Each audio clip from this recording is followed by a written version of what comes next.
Now, Ukraine has launched a pretty audacious attack. Ukrainian forces have targeted the Russian naval base, and Kiev has confirmed that it hit the Russian naval headquarters in Crimea in Sevastopol.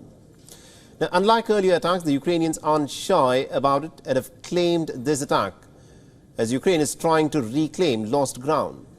Now, the missile attack has sparked a major fire, with firefighters battling the place and emergency forces being brought in to contain it. Russia's defense ministry has said that the Russian air defense systems shot down at least about 5 missiles aimed at Sevastopol in Crimea. The ministry further claims that one service member is said to be missing after initially claiming that he died in the missile attack by the Ukrainians. A video that has now surfaced shows a kindergarten school evacuating its students to safety amidst air raids in Sevastopol. The students could be seen rushing out of the building as missiles pounded key military installations in the area. Sevastopol has been on heightened alert following the attack. The police has cordoned off the area around the headquarters and has blocked the roads in the center of Sevastopol.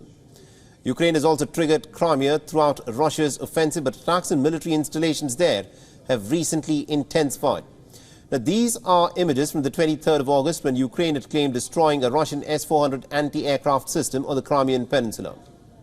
Sevastopol, home to Russia's Black Sea Fleet, has been increasingly targeted as Kiev has vowed to take back the peninsula, which Russia annexed in 2014. Now, Kiev has also repeatedly targeted and has hit the only bridge that connects the peninsula to the Russian mainland on several occasions, leaving damage that has taken weeks to repair. The last major attack in the month of July had impacted the road section of the bridge, which can accommodate rail traffic and is also used to transporting military equipment. The Ukrainian forces have been using drones as well as sea drones laden with explosives to target high-value military assets in the Black Sea. Now, Ukraine has urged its allies to provide its armed forces with long-range missiles so that it can target positions deep inside the Russian-controlled territory. Western leaders had hesitated over concerns that Ukraine could, of course, target the Russian territory and thereby escalate the conflict further. Both France and the United Kingdom had, however, supplied Kiev with these long-range missiles.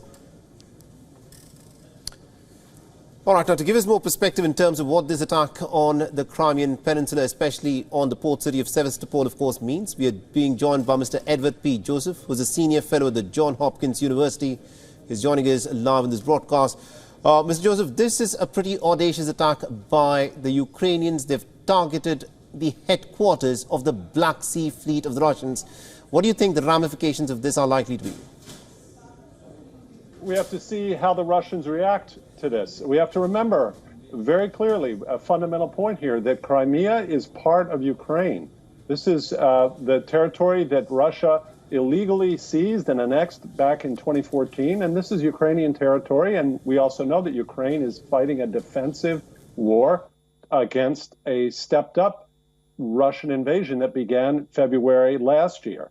So that's the context in which we operate, and what we see now is that Ukraine is both trying to launch this long-awaited counteroffensive that's very difficult because Russian troops are dug in, they've laid lots of mines in the main part of Ukrainian territory, and they're also trying to strike headquarters and logistics facilities that supply the Russian troops that are forward. And that's what this is about. This is part of that. And it's also about the tensions that are rising in the Black Sea Fleet, and those concern much of the world. Please. Right. Now, Russia in the past, Mr. Joseph, has said that Crimea is its red line, and if Ukraine were to try and take over Crimea, then they could potentially use nuclear weapons. This is something that's been said on record by the Russian top leadership.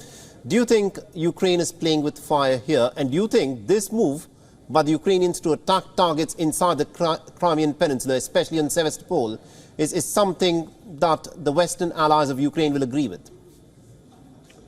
Yes, I think the Western allies of Ukraine will completely support Ukraine's tactics here on Crimea, 100%. And right. I think we know that because we can see that President Zelensky is, as we speak, he's in Canada. He's with Prime Minister Trudeau, and we see complete support that he's getting from Canada, from Prime Minister Trudeau. So this is not, this should not be framed in some type of red line that is going to trigger Russian nuclear response. Russia has its nuclear doctrine.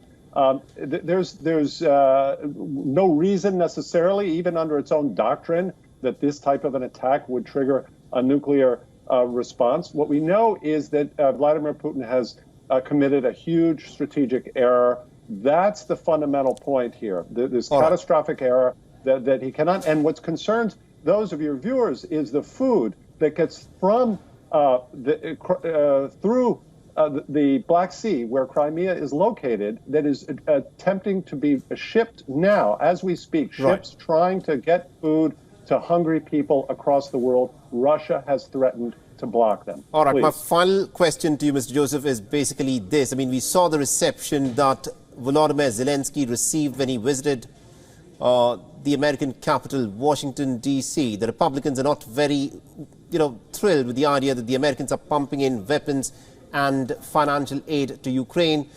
Now, questions are being asked about the effectiveness of Ukraine's war efforts. Do you think the appetite of war to support this war by Ukraine is drying up amongst the Western allies?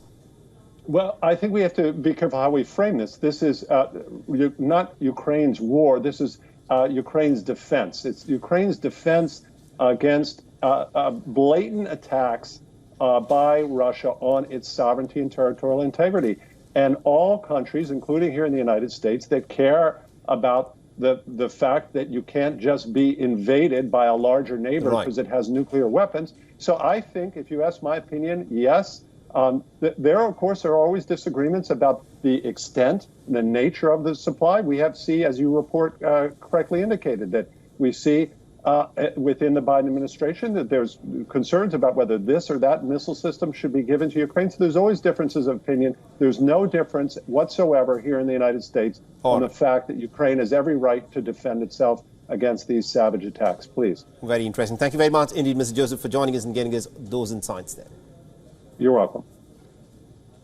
WION is now available in your country. Download the app now and get all the news on the move.